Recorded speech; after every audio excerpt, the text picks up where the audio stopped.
সুপ্রিয় দর্শক, দৈনিক আধুনিক কাগজের স্টুডিও আয়োজন ইজিটকে সকলকে স্বাগত জানাচ্ছি। আমি মঈনুদ্দিন। আপনারা জানেন, গত 7 জানুয়ারি বাংলাদেশের দ্বাদশ জাতীয় সংসদ নির্বাচন অনুষ্ঠিত হয়। সেই নির্বাচনের পর এই প্রথমবারের মতো আমাদের স্টুডিওতে আমাদের আমন্ত্রণে এসেছেন বাংলাদেশ আওয়ামী লীগের সাবেক কেন্দ্রীয় সাংগঠনিক সম্পাদক, বিশিষ্ট আইনজীবী অ্যাডভোকেট মিসবাউদ্দিন সিরাজ। আমরা তাকে স্টুডিওতে স্বাগত জানাচ্ছি। আপনাকেও ধন্যবাদ এবং শ্রোতামণ্ডলী যারা আছেন, কলা কুশলী যারা আছেন, সবাইকে আমি অভিনন্দন, ঈদের শুভেচ্ছা জানাচ্ছি এবং নববর্ষেরও শুভেচ্ছা জানাচ্ছি একসাথে। ধন্যবাদ আপনাকে। আমরা আলোচনা পর্বে চলে যাচ্ছি। আমার প্রথম প্রশ্নটা থাকবে যেহেতু নির্বাচনের পরে এই প্রথম সুযোগ পেয়েছি আমরা মিসবাউদ্দিন সিরাজকে সাথে নিয়ে বসার, এজন্য এই প্রশ্নটা থাকবে যে গত নির্বাচনে আসলে বিএনপি অংশগ্রহণ করেনি। সেই নির্বাচনটা যেহেতু বিএনপি অংশগ্রহণ করেনি, সেক্ষেত্রে নির্বাচনটা আসলে রাজনীতি নির্ভর। রাজনীতির অবস্থানটা কি হবে? যেহেতু বিএনপি গত নির্বাচনে আসেনি, রাজনীতির অবস্থানটা বা রাজনীতি কেমন চলবে আপনার দৃষ্টিতে, সেটা আপনার কাছে জানতে চাচ্ছি। দেখেন, আজকে একটা সুন্দর টপিকস নিয়ে মঈনুদ্দিন সাহেব আপনি আমাকে প্রশ্ন করেছেন। আমি এই বছরের এই প্রথম আপনাদের অফিসে আসছি এবং আপনাদের মুখোমুখি হচ্ছি। আমি জানুয়ারি মাসের 7 তারিখে সম্ভবত নির্বাচন, জানুয়ারির 7 তারিখে নির্বাচন হয়েছে। সেই নির্বাচন অত্যন্ত আনন্দমুখর পরিবেশে সেই নির্বাচনটি হয়েছে। সেই নির্বাচনের পর আমি কোনো টকশোতে যাইনি, সাংবাদিকদের মুখোমুখি হইনি। আমি জানুয়ারিতে আমাদের নির্বাচনের পর মন্ত্রিপরিষদ গঠন হয়েছে। তারপরে ফেব্রুয়ারি মাসের 26 তারিখে আমি উমরা হজ পালন করতে গিয়েছিলাম। সেখান থেকে আমি 7 মার্চ দেশে এসেছি। দেশে আসার পর রমজান মাস শুরু হয়েছে, রমজানের পর ঈদের পর আমাদের নববর্ষ সহ বিভিন্ন অনুষ্ঠানে দিয়ে পারিবারিক অনুষ্ঠানগুলোতে অংশগ্রহণ করেছি। আজকের এই যে আপনি জাতীয় নির্বাচনের প্রথম প্রশ্ন নিয়ে এসেছেন, জাতীয় নির্বাচন মাননীয় প্রধানমন্ত্রী জাতির পিতা বঙ্গবন্ধুর কন্যা শেখ হাসিনা যে নির্বাচন দেখিয়েছেন, যে নির্বাচনকে গণমুখী করেছেন, যে নির্বাচনকে একটি চ্যালেঞ্জ হিসাবে নিয়েছেন এবং সাধারণ মানুষের কাছে একটা সুষ্ঠু নিরপেক্ষ নির্বাচন দিয়েছেন এবং সারা বিশ্ববাসীকে তাক লাগিয়ে দিয়েছেন, যেটা আমেরিকার প্রেসিডেন্ট জো বাইডেন কল্পনাও করতে পারেনি। যে মাননীয় প্রধানমন্ত্রী, বাংলাদেশের সরকার প্রধান মাননীয় প্রধানমন্ত্রী জননেত্রী শেখ হাসিনা যে ভূমিকা দেখিয়েছেন, যেভাবে নির্বাচনকে বিশ্ববাসীকে উপহার দেওয়ার জন্য তিনি যে নির্বাচনকে তার নিজের দলের নেতা কর্মীদের, নিজের দলের প্রার্থী দিয়েছেন, আবার নিজের দল থেকে নির্বাচনে অংশগ্রহণ করার জন্য তিনি যে ভূমিকা রেখেছেন এবং যে নিরপেক্ষ ভূমিকা রেখেছেন, সেই নির্বাচনে আপনি দেখেন আমাদের দলের যারা প্রার্থী হয়েছে এর মধ্যে 70 জন স্বতন্ত্র প্রার্থী হিসাবে আওয়ামী লীগেরই তারা নির্বাচিত হয়েছে। আওয়ামী লীগও নির্বাচিত হয়েছে, জাসদ নির্বাচিত হয়েছে, জাতীয় পার্টি নির্বাচিত হয়েছে, ইসলামিক দল থেকেও নির্বাচিত হয়েছে। অর্থাৎ যেটা বিশ্ব নেতারা তাদের দেখে মনে করেছিল যে বিরোধী দল বিএনপি, বিশেষ করে বিএনপি এই নির্বাচনে অংশগ্রহণ করেনি, এই নির্বাচনটি হবে না, তারা মনে করেছেন এই নির্বাচন শেখ হাসিনা করতে পারবেন না।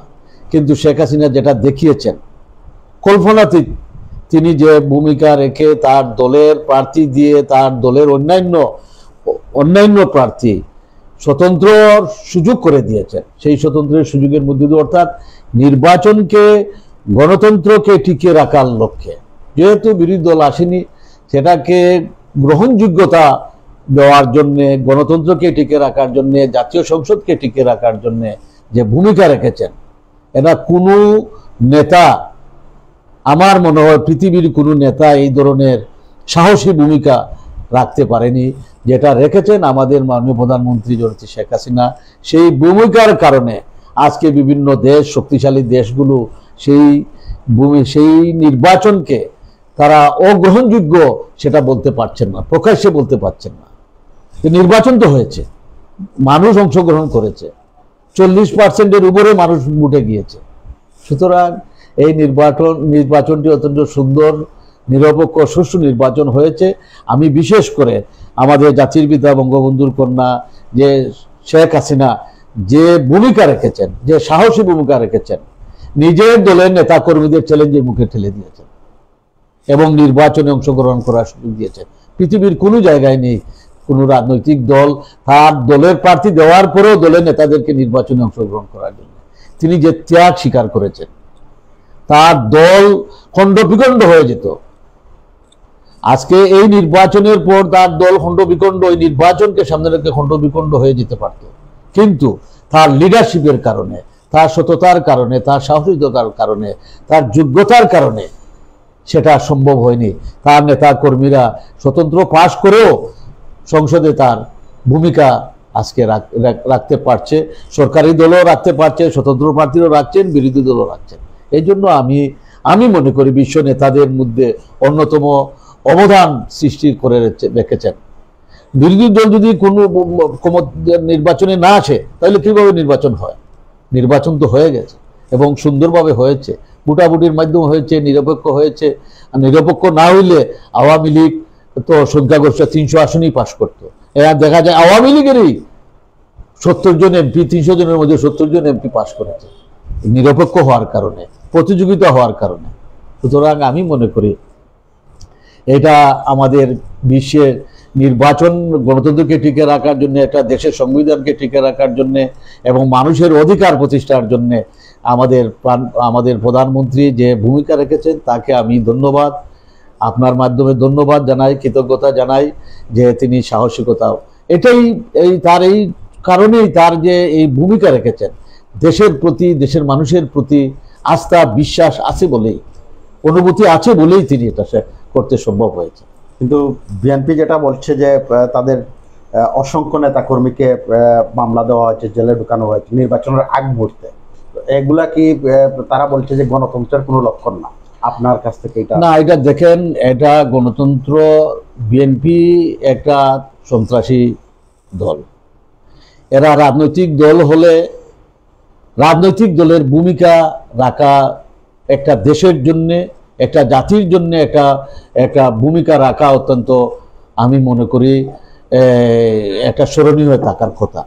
যে তারা বিরোধী দল, সরকারি দল, বিরোধী দল, অবশ্যই তাকে প্রত্যেকটা দেশে গণতন্ত্রে বলেন আর যে কিছু তুই বলেন, গণতন্ত্রের জন্য একটা রাজনৈতিক দল, বিরোধী দল থাকা অবশ্যই দরকার। কিন্তু তারা যেভাবে ভূমিকা রাখা দরকার, যেভাবে রাজনৈতিক প্রক্রিয়া, রাজনৈতিকভাবে তাদের অগ্রসর হওয়া, তারা অনেক দূরে চলে গেছে। তারা মনে করে শক্তি দিয়ে আমাদের সরকারি দলকে ক্ষমতাচ্যুত করবে। তারা দীর্ঘ 15 বছর যাবৎ কি আন্দোলন করলো? তারা মধ্যবর্গে যে তারা যেভাবে 14 সালে 15 সালে যে নির্বাচনকে সামনে রেখে যে ভূমিকা রেখেছে, মাসের পর মাস হরতাল ডেকে রাস্তায় তাদের নেতারা নেই, তারা কর্মীরা বিচ্ছিন্ন হয়ে গেছে। আজকে রাজনৈতিকভাবে কর্মী সমর্থক বিএনপির তারা অনেক দূরে, তারা বিশ্বাস করতে পারছে না তাদের নেতা কর্মীরা। তাদের নেতা বিদেশে বসে তাদের নেতাদেরকে নির্দেশনা দেয়, নেতারাও তাদের বিদেশে বসে যে নির্দেশনা আসে সেটাও তারা বিশ্বাস করে না, নেতাও বিশ্বাস করে না তাদেরকে, এই দেশের নেতারা তাকে বিশ্বাস করে না। সুতরাং এইভাবে আমাদের আওয়ামী লীগ সব সময়ই দেখেন বিরোধী দলের ভূমিকায় অনেক সময় ছিল, কোনোভাবেই নির্বাচন বর্জন করে না।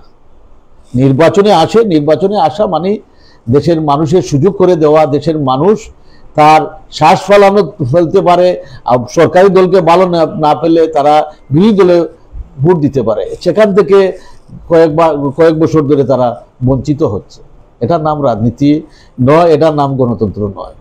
এরা আন্দোলনের নামে বোমাবাজি, গ্রেনেড হামলা, মানুষ মারা, খুন করা, বাসে আগুন দেওয়া, বুথ সেন্টারে আগুন দেওয়া, এটা রাজনীতি হয় না।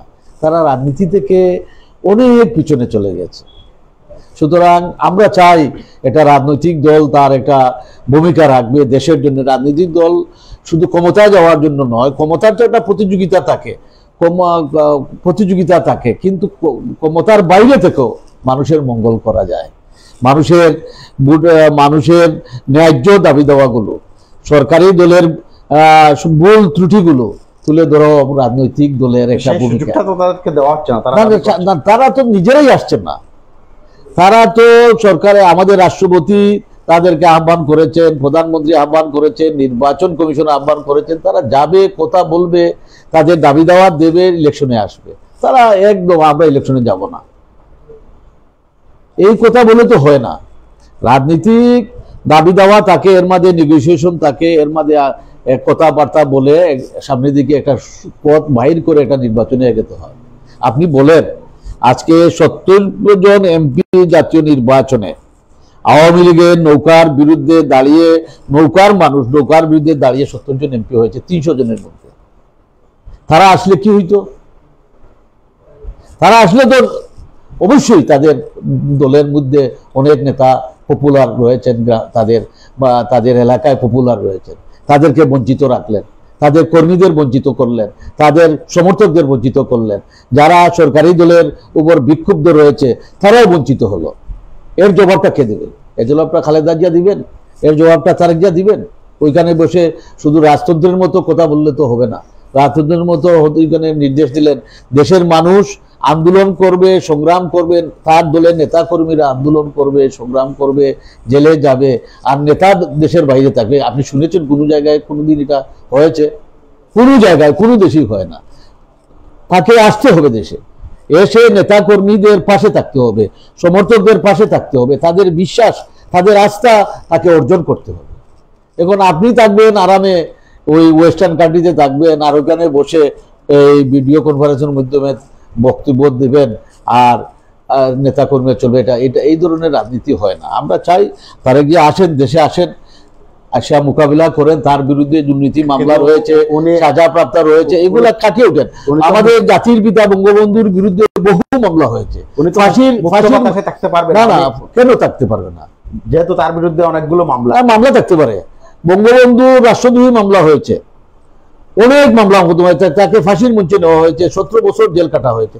জেল ধরে মামলা ডরানোর বয়ে যদি আপনি রাজনীতি দূরে থাকেন তাহলে তো আর রাজনীতি হলো না।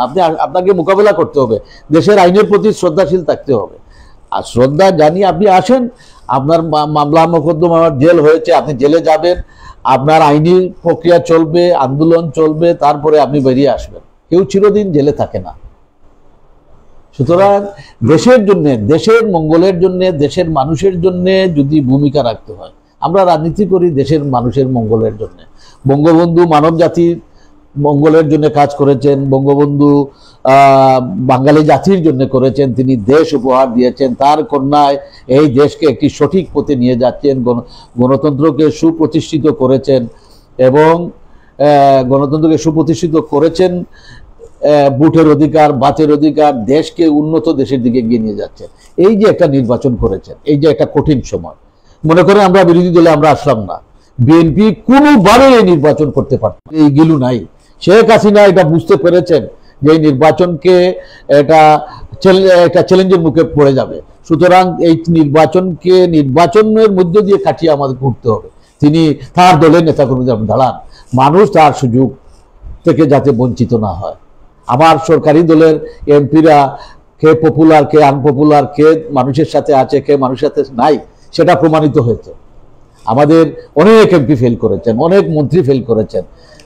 মানুষ তার ঠিক জায়গা মতো ভোট দিয়েছে, উল্টো মন্ত্রীর বিরুদ্ধে ভোট দিয়েছে, এমপির বিরুদ্ধে ভোট দিয়েছে, শক্তিশালী নেতাদের বিরুদ্ধে ভোট দিয়েছে।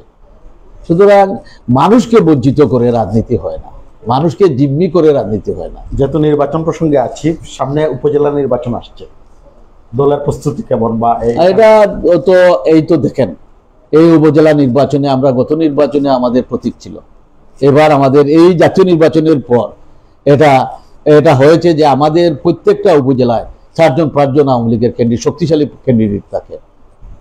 এখন বিরোধী দল উপনির্বাচনে আসবে কি আসবে না সেটা চিন্তা না করে তিনি বলেছেন ঠিক আছে, আমার দলের নেতাকর্মীরা দাঁড়াবে, জনগণের সাথে যা সম্পর্ক থাকবে জনগণ তাকে গ্রহণ করবে। এখানে আওয়ামী লীগের কোনো সাপোর্ট থাকবে না, আওয়ামী লীগের কোনো সমর্থন থাকবে না। আওয়ামী লীগের সভাপতি, সাধারণ সম্পাদক, আওয়ামী লীগের এমপি, আওয়ামী লীগের মন্ত্রী কেউই কোনো প্রার্থীর পক্ষে যেতে পারবেন না। সকলকে নির্দেশনা দেওয়া হয়েছে। কর্মীরা এক জায়গায় অসন্তোষ হইলে অন্য জায়গায় অন্য নেতার কাছে যাবে, আরেক জায়গায় অসন্তোষ হইলে অন্য নেতার কাছে যাবে। 5-7 আমাদের দাঁড়াবে, তাদের খুশি মতো। মানুষও তার এই আওয়ামী লীগের মনে করেন নেতা খুব উপজেলার বড় দাপটের সাথে ছিলেন, তিনি উপজেলায় দাঁড়িয়েছেন, তিনি নির্বাচন করবেন, মানুষ বয়ে তাকে ভোট দিতে হবে। এখন আর এই বয়ে নেই, মানুষ তাকে যদি পছন্দ করে তাকে দেবে, না অন্যথায় তার অন্য আওয়ামী লীগ নেতাকে সে ভোট দিবে। অর্থাৎ যে লিবারেল, যে মানুষের সাথে থাকে, যে জনগণের সাথে থাকে, যে মানুষের সুখে দুঃখে থাকে, রাজনীতিটাই হলো এটা। অরিজিনাল রাজনীতিতে আমাদের নেত্রী ফিরে আসতেছেন, মানুষের মতামত নিয়ে মানে আগাই আসতেছেন। সুতরাং আমাদের এই নেত্রী এই যে ভূমিকা, এটাও তো সাহসী ভূমিকা। তা আমাদের দলের 5-7 দাঁড়াবে, এতে দলে কোনো বিশৃঙ্খলা হবে না। আপনি জাতীয় নির্বাচন পরে কোনো বিশৃঙ্খলা হয়নি, এই উপজেলা নির্বাচনের পরেও দেখবেন বিশৃঙ্খলা হবে না। কারণ নেতা ঠিক থাকবে, ইমাম ঠিক থাকলে সমস্ত কিছু ঠিক। আমাদের মাননীয় প্রধানমন্ত্রী জননেত্রী শেখ হাসিনা যে কঠিন হস্তে তিনি অগ্রসর হচ্ছেন এবং তার প্রতি আমাদের দলের নেতা কর্মীদের আস্থা বিশ্বাস আছে বলেই সে আমাদের নেত্রী সেই চ্যালেঞ্জগুলো মোকাবিলা করে যাচ্ছে। আপনি দেখবেন ইউনিয়ন পরিষদে ওইভাবে হবে। আপনি কয়েকদিন আগে সিটি কর্পোরেশন নির্বাচন হয়েছে, সেই নির্বাচনেও তিনি মার্কা দেননি, যার ইচ্ছা তার দাঁড়াইছে। দেখেন যে যেতে ময়মনসিংহে এই আগের মেয়র মানুষের সাথে ছিল, সে আবার ফিরে আসছে, আওয়ামী লীগের সভাপতি দাঁড়িয়েছেন, তিনি ফেল করেছেন। আপনি কুমিল্লায় দেখেন একটা মহিলা মেয়র হয়ে গেছে, সাচ্চু, তিনি তার বিএনপির ক্যান্ডিডেট স্বতন্ত্র দাঁড়িয়েছিল, তার দুর্নীতির কারণে মানুষ অল্টারনেটিভ মহিলাকে বেছে নিয়েছে, একজন মহিলাকে মেয়র বানিয়ে দিয়েছে, নারায়ণগঞ্জে মহিলা মেয়র। সুতরাং নারী পুরুষ সকলে মিলে যে নেতৃত্ব যাচাইয়ের যেটা কৌশল, নেতৃত্ব যাচাইয়ের কৌশল, জনগণের আস্থা অর্জন, বিশ্বাস অর্জন করার যে কৌশল, একমাত্র শেখ হাসিনাই দ্বারা সম্ভব। ধন্যবাদ আপনাকে। একটু ভিন্ন প্রসঙ্গে যাচ্ছি, সিলেট প্রসঙ্গে আসছি আমরা। সিলেট আওয়ামী লীগের অবস্থা কেমন এখন? দেখেন, সিলেট রাজনৈতিকভাবে আমি মনে করি, আমি যখন রাজনীতি 1975 সালে 15ই আগস্টের পর,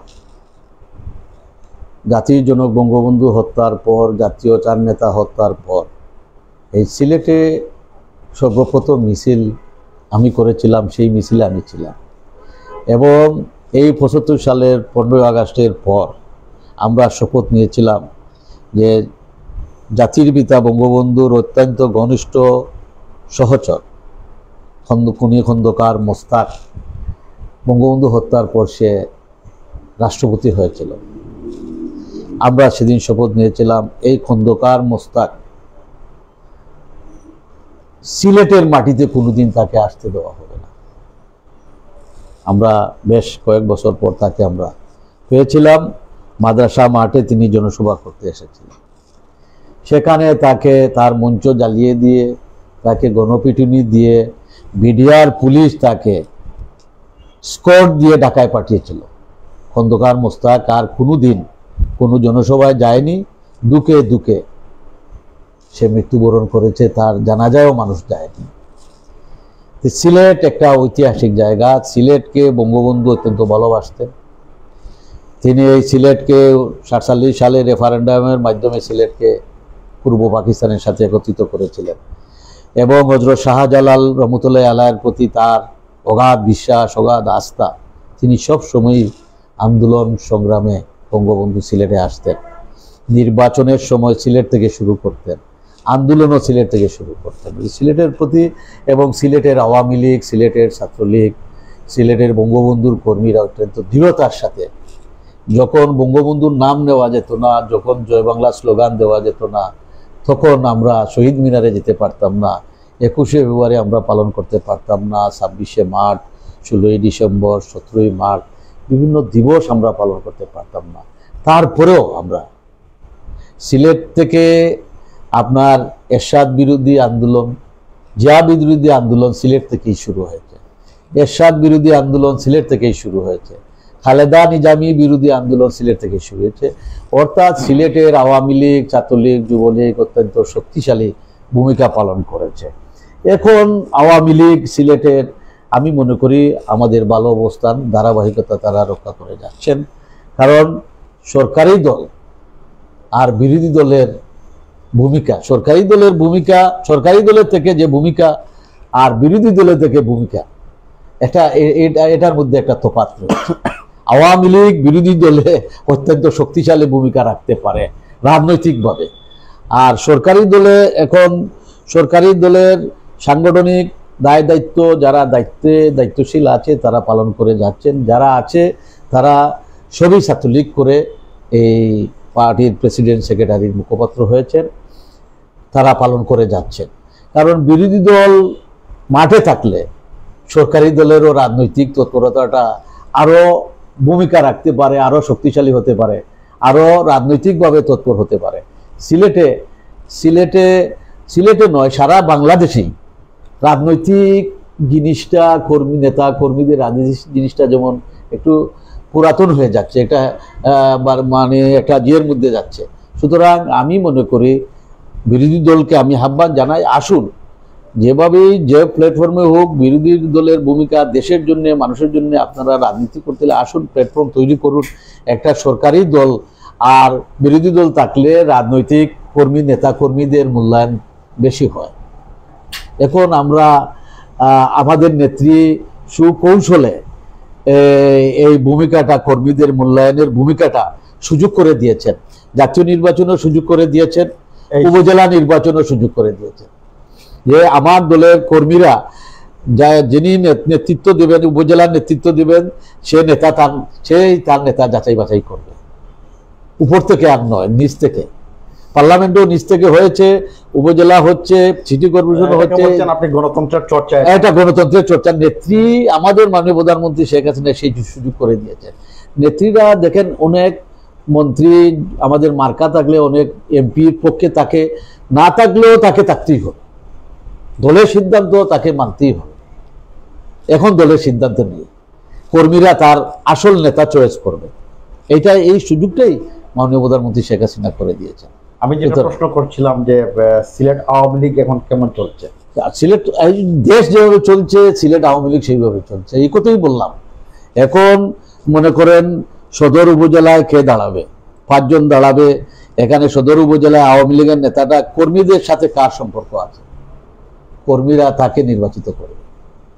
গোলাপগঞ্জে যান, বিশ্বনাথে যান, বিভিন্ন উপজেলায় হবে, জেলায়ও ভবিষ্যতে এইভাবে হবে, জেলা পরিষদ নির্বাচন এইভাবে হবে, সিটি কর্পোরেশন নির্বাচন হবে। হঠাৎ করে কেউ আকাশ থেকে নেমে আর সেই সুযোগ নাই। কর্মীরা যাকে পছন্দ করবে তাকেই নির্বাচিত করবে, জনগণ যাকে পছন্দ করে তাকে নির্বাচিত করবে। অর্থাৎ ত্যাগী নেতাদের মূল্যায়নের একটা সুযোগ করে দিয়েছেন মাননীয় প্রধানমন্ত্রী, দেশরত্ন জননেত্রী শেখ হাসিনা। ধন্যবাদ আপনাকে, অনেক কথা বলেছেন। যেটা একটা কৌতূহল অনেকেরই মিসবাউদ্দিন সিরাজ সম্পর্কে, যে একসময় তিনি ছাত্র রাজনীতি করেছেন এবং অত্যন্ত গভীর মনোযোগের সাথে ধ্যান ধারণা ছিল তার রাজনীতির প্রতি, তিনি রাজনীতিকে আঁকড়ে ধরে রেখেছিলেন। সেই মিসবাহ সিরাজ এখনো আঁকড়ে ধরে আছেন। কিন্তু যেটা প্রশ্ন হচ্ছে যে আগের ছাত্রলীগ আর এখনকার ছাত্রলীগ, এই দুটার মধ্যে কি পার্থক্য দেখেন? শুনেন, পার্থক্য তো থাকবেই, স্বাভাবিক। এটা 1907 দেশ স্বাধীন হওয়ার আগে ছাত্রলীগের একটা ভূমিকা ছিল, স্বাধীন হওয়ার পরে একটা ভূমিকা ছিল, এবং বঙ্গবন্ধু হত্যার পর ছাত্রলীগের একটা ভূমিকা, যে ভূমিকা আমি মনে করি 71 সাল থেকে কোনো অংশে কম নয়। যেভাবে জগদ্দল পাথরের মতো স্বৈর শাসকরা, বঙ্গবন্ধুর নাম নেওয়া যাবে না, শহীদ মিনারে যাওয়া যাবে না, ফুল দেওয়া যাবে না, সেই সময় ছাত্রলীগের ভূমিকা, খালেদা নিজামীর আমলের ছাত্রলীগের এক ভূমিকা, আর এখন সরকারি দলে রাজনীতি আর এক ভূমিকা। সুতরাং এক একটা পার্ট সময়ের বিবর্তনে, সময়ের পরিবর্তনে বিভিন্ন কিছু ঘটে। নৈতিকতার জায়গা থেকে অবস্থাটাকে, আর নৈতিকতা শুনেন, এটা আমি ছাত্রলীগ এটা ঐতিহাসিক রাজনৈতিক দল, আমি কোনোভাবে এটাকে খাটো করে দেখতে চাই না। ছাত্রলীগ আমি মনে করি আমার প্রাণের সংগঠন, ছাত্র নেতারা আমি মনে করি আমার এরা সহকর্মী। ছাত্রলীগ যতদিন থাকবে, আমরা যতদিন থাকবো, ছাত্রলীগকে নিয়েই আমরা স্বপ্ন দেখি। আমাদের মাননীয় প্রধানমন্ত্রী সেই স্বপ্ন দেখেন। বিরোধী দল যদি থাকতো, আজকে ছাত্রদল যদি থাকতো, আজকে ছাত্র ইউনিয়ন থাকতো, জাসদ ছাত্রলীগ থাকতো, জাতীয় পার্টির ছাত্রলীগ থাকতো, ছাত্র থাকতো, তাহলে ছাত্রলীগদের বিভিন্ন ডাকসু ইলেকশন হতো, চাকসু ইলেকশন হতো, রাকসু ইলেকশন হতো, সিমেকসু ইলেকশন হতো। ছাত্রনেতারা তাদের প্রতিযোগিতার মধ্য দিয়ে তারা বেরিয়ে আসতো, এবং সেই বেরিয়ে আসার কারণে, বেরিয়ে আসলে দেশ ও জাতির কল্যাণে এরা যে ছাত্র রাজনীতির মাধ্যমে, ছাত্র সংসদের মাধ্যমে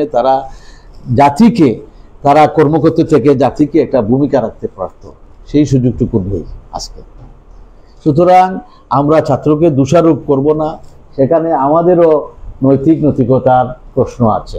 আমরা রাজনৈতিকভাবে যেভাবে দেশকে পরিচালিত করা, গড়িয়ে তোলা, রাজনীতিকে একটা সুন্দর উপহার দেওয়া, অনেকেই মনে করে ছাত্র রাজনীতিটা একটা কি পর্যায়ে চলে যাচ্ছে, এটা খারাপ পর্যায়ে চলে যাচ্ছে, কিন্তু এটাতে আমাদের সকলের ভূমিকা থাকা অত্যন্ত জরুরি।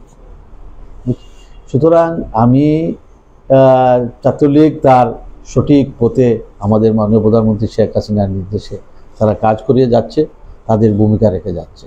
তবে আগে একটা জিনিস আপনি ধরেছেন, আগে মনে করেন সিলেটে ছাত্রলীগ জেলা সম্মেলন 3 বছর পর, প্রথমে 1 বছর পরে 3 বছর পর অন্তর হতো, এবং প্রত্যেকটা কলেজ, মেডিকেল কলেজ, তারপরে কারিগরি মহাবিদ্যালয়, এমসি কলেজ, সরকারি কলেজ, মদনমোহন কলেজ, প্রত্যেকটা কলেজে সম্মেলন, নবীনবরণ, বিভিন্ন কর্মসূচি থাকতো। তারপরে নির্বাচন, জাতীয় সংসদ মানে কলেজ সংসদ নির্বাচন হতো, ইউনিভার্সিটির নির্বাচন হতো। এগুলা থেকে একটু দূরে থাকার কারণে ছাত্রনেতারা সেই ভূমিকা রাখার সুযোগ পাচ্ছে না। আপনার ছাত্র জীবনায় তো কলেজ ছাত্র সংসদ নির্বাচন ছিল জমজমাট, না ছিল প্রত্যেক সংসদে আমাদের ক্যাবিনেট ছিল, ছাত্রলীগের মদনমোহন কলেজে, মদনমোহন কলেজ বলে ঘটনা ছিল, অনেক আলোচিত একটা ঘটনা, সেটা শুনতে চাচ্ছি। আলোচিত ঘটনা তো এটা তো জানেন, এটা তো আপনি জানেন, একটু আবার শুনতে চাচ্ছি। না, এটা তো তখনকার সময় আমি ছাত্র ছিলাম, তখনকার আমার বয়স কি ছিল সেটাও আপনি বুঝতে পারছেন।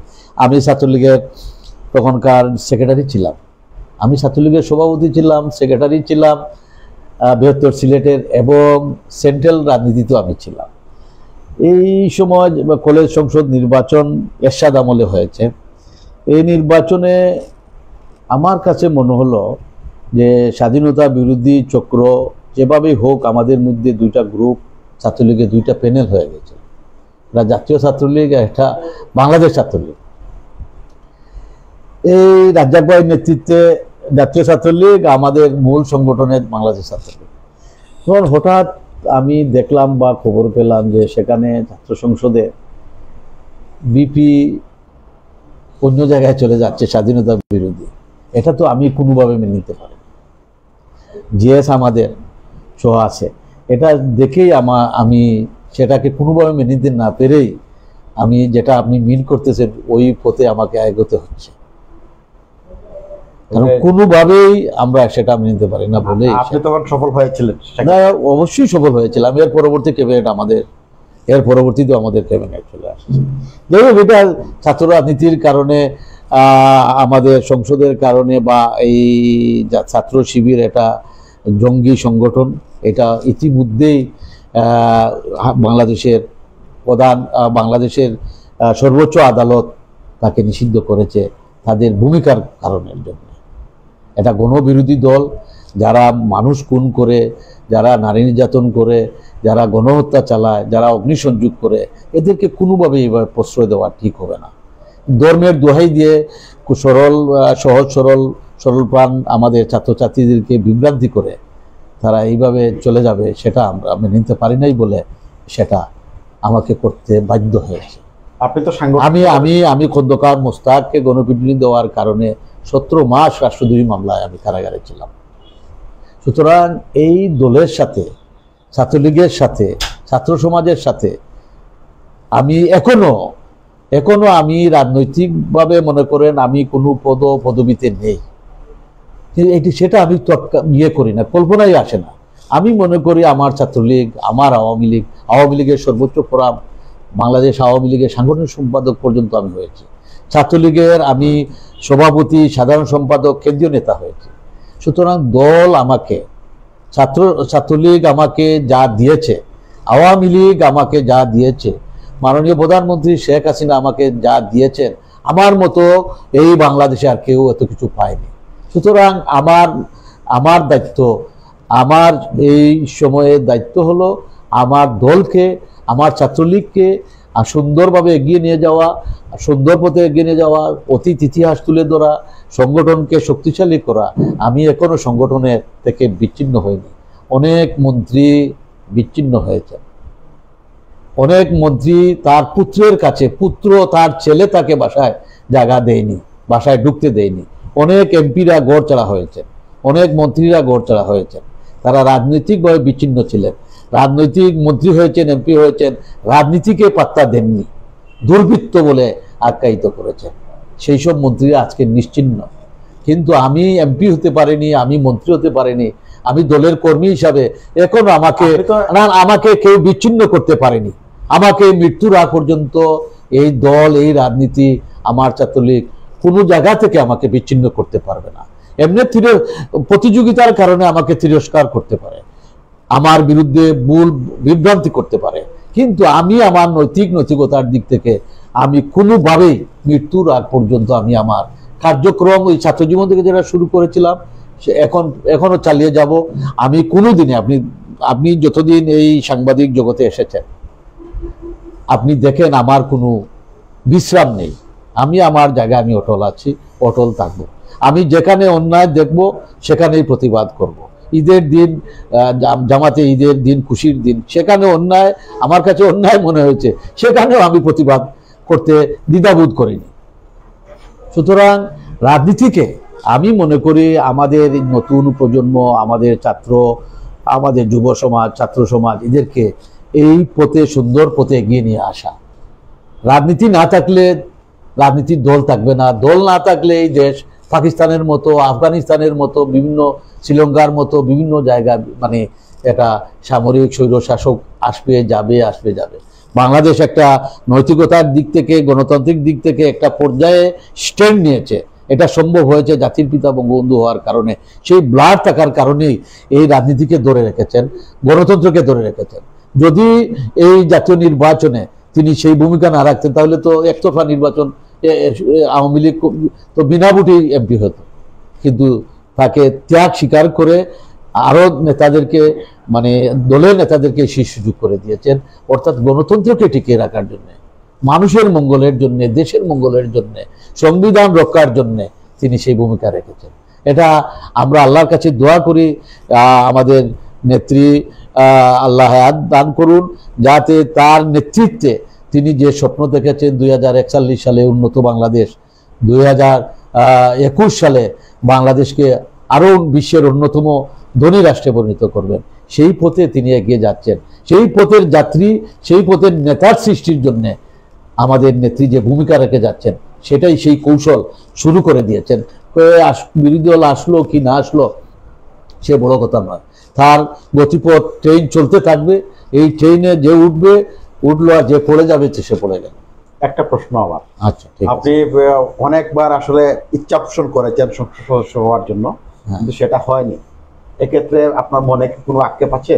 না, আমার মনে কোনো আক্ষেপ নেই। আমি সুযোগ পেয়েছিলাম জাতীয় নির্বাচনে, আমাকে সুযোগ আমার নেতা কর্মী বা সাধারণ মানুষ, সকল স্তরের সকল পেশার মানুষ আমাকে চাপ সৃষ্টি করেছিল এবং আমি নমিনেশন দাখিল করতে বাধ্য হয়েছিলাম স্বতন্ত্র হিসাবে। এখন এই স্বতন্ত্র প্রার্থী হিসাবে আমি যখন নমিনেশন দাখিল করলাম চতুর্দিকে সাড়া পড়েছে, কিন্তু আমি যখন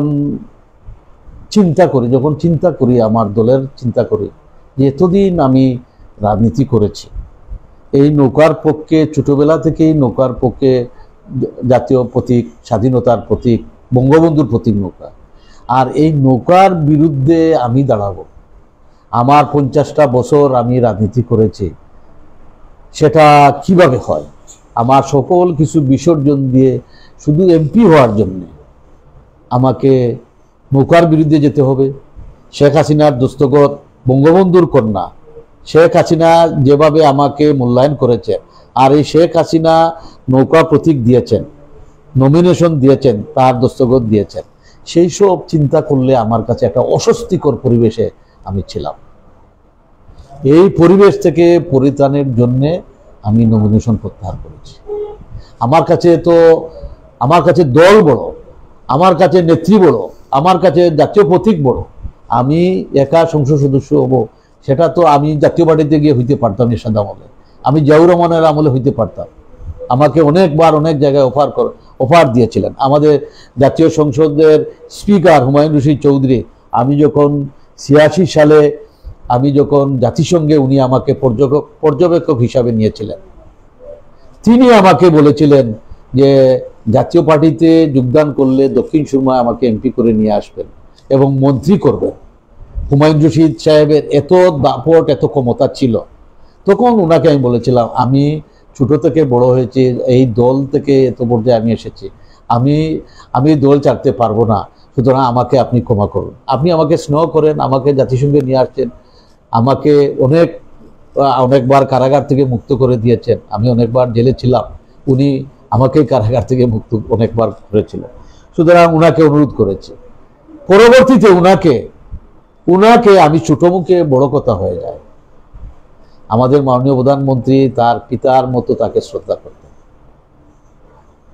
আমি সেই ব্যক্তি, যিনি যখন এরশাদের পার্টি থেকে, জাতীয় পার্টি থেকে সরে আসলেন, তাকে পররাষ্ট্রমন্ত্রী থেকে অপমানিত করে বাদ দেওয়া হয়েছিল, তিনি সরে আসলেন। তাকে জাতীয় বিএনপি থেকে বারবার প্রেসার করা হচ্ছে তাকে বিএনপিতে যোগদান করার জন্য। আর আমরা ছোট থেকে আমরা যে কয়জন উনাকে ভালোবাসতাম, সম্মান করতাম, একটা বিরাট মনের মানুষ, একটা সাদা মনের মানুষ, একটা সিলেট অর্থাৎ আন্তর্জাতিক পরিমণ্ডলে যার, জাতিসংঘে আমি তার সাথে গিয়ে তার অবস্থানটা দেখতে পেরেছি। সেই ব্যক্তিকে আমরা সকলে মিলে অনুরোধ করেছি, আপনি বঙ্গবন্ধুর প্রতি, মুক্তিযুদ্ধের প্রতি, স্বাধীনতার যুদ্ধে আপনি ভূমিকা রেখেছেন, বঙ্গবন্ধুর প্রতি আপনার আস্থা, আপনি আমাদের মাননীয় প্রধানমন্ত্রী চান আপনি আমাদের দলে যোগদান করলে আমাদের ভালো। আমরাই প্রথম এই যে ক্যাডেট কলেজের রেস্ট হাউসের নাম পর্যটন মোটেল, এই পর্যটন মোটেলে আমরা 3 জন মানুষ সেখানে গিয়েছিলাম। একজন বীর মুক্তিযোদ্ধা অ্যাডভোকেট আব্দুল সালাম, আর আমার সহকর্মী অ্যাডভোকেট মুহুর আলী আরাম। বিএনপি, আমরা যাওয়ার আগে বিএনপির কয়েকজন চেয়ারম্যান, বিএনপির নেতারা তাকে গিয়ে অনুরোধ করেছেন বিএনপিতে যোগদান করার জন্য, আর আমরা 3 জন গিয়া শেষরাত্রে গিয়ে তো ওনাকে অনুরোধ করেছি। আমাদের অনুরোধটা ওনার মাথায় রেখেছেন। পরবর্তীতে মাননীয় প্রধানমন্ত্রী তার কৌশলে তাকে, আমরা মাননীয় প্রধানমন্ত্রীকে এই ইনফরমেশন দিয়েছি যে আমরা এইভাবে রেডি করেছি, তিনি ব্যবস্থা করেছেন, জাতীয় সংসদের স্পিকার করেছেন। সুতরাং আমি তখনই তো এমপি হতে পারতাম, তখন মুকিত খান জেলা পরিষদ চেয়ারম্যান হয়েছিল, আমি জেলা পরিষদ চেয়ারম্যান হতে পারতাম, আমি ওই দক্ষিণ সুরমার এমপি হতে পারতাম, আমি প্রতিমন্ত্রী হইতে পারতাম, সেই সুযোগ আমার ছিল। কিন্তু ওই যে মনের মধ্যে, রক্তের মধ্যে যে রাজনীতি ঢুকেছে, সেটা কোনোভাবে এটা আপনি আমার আরেকটা জিনিস মনে পড়েছে, এই বদরুদ্দিন কামরান সাহেব যখন 111-এ তিনি নির্বাচনে দাঁড়িয়েছিলেন, তাকে দুর্নীতির দায়ে কারাগারে নিয়ে কুমিল্লা কারাগারে রাখা হয়েছে। যখন আমি প্রার্থী ছিলাম, মাননীয় প্রধানমন্ত্রী সুইডেন থেকে আমাকে বলেছেন, তোমারটা আমি দেখব, তুমি যেহেতু আমাদের কামরান আগের মেয়র ছিল, ভারপ্রাপ্ত মেয়র ছিল, পৌরসভার চেয়ারম্যান থেকে ভারপ্রাপ্ত মেয়র ছিল, তাকে দুর্নীতির দায়ে কারাগারে নিয়েছে। আমাদের প্রমাণ করতে হবে সে দুর্নীতিবাজ নয়, তাকে নিয়ে আমাদেরকে নির্বাচন করতে হবে। আমি নির্বাচনে নেমেছি, নির্বাচনে নামার অনেক আওয়ামী লীগ নেতারা দূরে ছিলেন, তখন একটা চাপ ছিল, অনেকেই সংস্কারবাদীদের সাথে চলে গেছেন, অনেক সংস্কারবাদীদের চলে গেছে। আমি তালতলা অফিসে ছিলাম, আমাকে ডিজিএফআই রেপ একদম ধরে নিয়ে আমাকে দিয়ে হুমকি দিয়েছিল। আমি বলেছিলাম, দেখেন, আমাকে মেরে ফেলতে পারে, আমি কোনো তারা আমাকে প্রেশার ক্রিয়েট করেছে যাতে আমি নির্বাচনে দাঁড়াই। আমি নির্বাচনে দাঁড়াতে পারবো না। আমার নেত্রী যেটা বলেছেন, আমার নেত্রী সম্বন্ধেও তারা কমেন্ট করেছে, ডিজিএফআই রেপ আমার নেত্রী সম্বন্ধে কমেন্ট করেছে। তারপরেও আমি বলছি, দেখেন, আমি রাজনীতি করলে বঙ্গবন্ধুর রাজনীতি করব, শেখ হাসিনার রাজনীতি করব, আমি আর অন্য কোনো রাজনীতিতে যাব না। আমাকে এইভাবে আর প্রেশার করা ঠিক হবে না। আমাকে অনেক বাজে কথাবার্তা বলেছে। এরপরেও আমি কামরান সাহেব, আমি তখন পার্টির সেক্রেটারি ছিলাম, কামরান সাহেব মেয়র হয়েছেন, তখন বিপুল ভোটে নির্বাচিত হয়েছিলেন। তার পরবর্তী নির্বাচনেও আমি তখন মহানগরের সেক্রেটারি ছিলাম। আমি যে 2বার সেক্রেটারি ছিলাম, 2বারই তিনি মেয়র হয়েছেন। কিন্তু দুর্ভাগ্য, আমি যখন ঢাকায় আওয়ামী লীগের কেন্দ্রীয় সাংগঠনিক সম্পাদক হয়েছে, এই কেন্দ্রীয় সাংগঠনিক সম্পাদক, মানুষ যত উপরে যায় প্রতিযোগিতা তত বাড়ে, প্রতিহিংসা ততটা বাড়ে। আপনি দেখেন, আর্মিদের একজন জেনারেল, মানে সেনাবাহিনীর প্রধান হওয়ার জন্য 10-12 জন থাকে, এইখানে ধাক্কাধাক্কি থাকে, কে জেনারেল হবে, পুলিশের আইজি কে হবে, মুখ্য সচিব কে হবে, ক্যাবিনেট সেক্রেটারি কে হবে। এটা বড় জায়গায় গেলে ওই কর্নেল পর্যন্ত ধাক্কাধাক্কি কম থাকে, এর উপরে গেলে এই ধাক্কাধাক্কি শুরু হয়ে যায়। তো আমি ধাক্কাধাক্কিতে জাতীয় পর্যায়ে 3বার সাংগঠনিক সম্পাদক ছিলাম, সেই ধাক্কাধাক্কিতে আমি টিকা মুশকিল হয়েছিল, সে কারণে আমি টিকতে পারিনি। এটাই। আর অনেক লোক লালসার ঊর্ধ্বে থেকে আপনি দেখেন, আমি আমার এখন নিচেন, আমি আমার গাড়িটা দেখবেন, আর আমাদের অন্যান্য নেতাদের গাড়িটা দেখবেন। আমার বাসা, আমি আমার প্রধানমন্ত্রীকে বলেছি যে আমার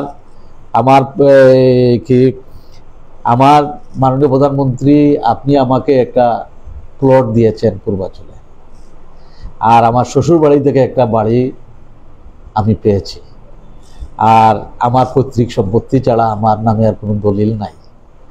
আর ওই শ্বশুর বাড়ি যেটা বাড়ি পেয়েছি, এটা 70-80 বছর আগের বাড়ি, পুরানা, ওই বাড়িতে আছে। আর আমার গাড়ি, আমার একটা 10 লাখ টাকা দামের একটা গাড়ি আগে কিনছিলাম, ওইটা আছে, আর ওইভাবেই আমি চলতেছি। আমার কোনো পরিবর্তন নাই। আমি চাই আমার দল ক্ষমতায় থাকবে, দেশের মানুষ সেবা পাবে, আপনার নেতৃত্বেই দেশের মঙ্গল হবে, আপনার নেতৃত্বে আমরা কর্মী হিসাবে কাজ করব। এটাই আমাদের তৃপ্তি, রাজনৈতিক দলের নেতা কর্মীদের এটাই তৃপ্তি। ধন্যবাদ আপনাকে, অসংখ্য ধন্যবাদ। একেবারে ছোট্ট করে বলেন যে আপনার ইচ্ছাটা কি, শেষ জীবনে আপনার কি ইচ্ছা বা কি পেতে চান আপনি? না, আমি আমার শেষ জীবনে আমি এটাই বললাম, তো আমি যা পেয়েছি যথেষ্ট পেয়েছি। আমি এখন আমার দলকে, দেশকে, জাতিকে, মানব জাতিকে আমি দিয়ে যেতে চাই। এটাই আমার চাওয়া পাওয়া।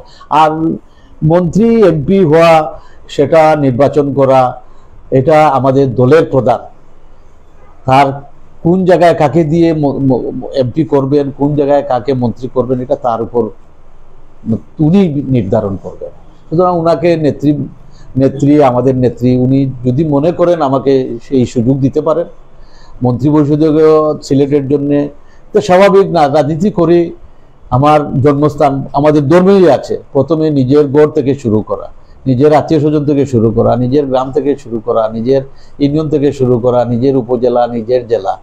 এইভাবেই তো মানুষ আশা করে, আমাদের সিলেটবাসী আশা করে যে একটা রাজনৈতিকভাবে যদি আমি একটা সুযোগ পাই, রাজনৈতিকভাবে যদি রাজনৈতিক কর্মের সুযোগ পাই, আমার সিলেটের এই হযরত শাহজালালের পূর্ণভূমির জন্য কিছু করতে পারবো। রাজনৈতিকভাবে করে যাচ্ছি, আর ক্ষমতায় নির্বাচিত হয়ে কিছু করা, সেটা অন্য ব্যাপার। নির্বাচিত হলে অনেক কিছু করা যায়, সুতরাং সেই সুযোগ যদি নেত্রী দেন, সেই আশায় আমরা আছি, এই আশায় আমরা থাকতে চাই। ধন্যবাদ মিসবাহউদ্দিন সিরাজ। আসলে আপনাদের প্রত্যাশা পূরণ হোক সেটাই আমরা চাই। দর্শক, আমরা দীর্ঘ সময় আসলে আমার কাছে মনে হয় যে যিনি এখনো তরুণ আছেন, এখনো তরুণ বয়সের মধ্যেই আটকে আছেন, মিসবাহউদ্দিন সিরাজের কথা শুনলাম, তার সুখ দুঃখের গল্প শুনলাম। তিনি ছাত্র জমানায় অনেক কিছু করেছেন, আন্দোলন করেছেন, সেসব আমরা শুনলাম। আওয়ামী লীগের 3 বারের সাংগঠনিক সম্পাদক ছিলেন, সেটাও আমরা আমার একটা আমার সত্যি সৌভাগ্যবান, আমি বাংলাদেশের জাতির পিতার সংগঠনের কর্মী হিসাবে সর্বোচ্চ পর্যায় থেকে কাজ করে যাচ্ছি, এবং ভারতের জাতির পিতা সংগঠনের মহাত্মা গান্ধীর ট্রাস্টি হিসাবে আমি কাজ করেছি। অর্থাৎ 2 জাতির পিতা, বাঙালি জাতির পিতা আর ভারতের জাতির পিতা, 2 পিতার, এটা আমি অত্যন্ত প্রাউড ফিল করি যে আমি একজন কৃষকের সন্তান, কৃষক পরিবারের সন্তান, আজকে 2 দেশের 2 জাতির পিতার কাজ করে যাচ্ছি, সেটা আমি অত্যন্ত সৌভাগ্যবান। যাই হোক, এরকম আরো কাজ করবেন সেটা আমাদের প্রত্যাশা। এতক্ষণ আমাদের সাথে ছিলেন দর্শক, সেজন্য সকলকে ধন্যবাদ জানাচ্ছি, কৃতজ্ঞতা জানাচ্ছি। আবারও আমরা হয়তো কোনো নতুন অতিথি নিয়ে আসবো। সে পর্যন্ত সবাই ভালো থাকুন, সুস্থ থাকুন। ধন্যবাদ আমাদের সাথে থাকার জন্য। ধন্যবাদ।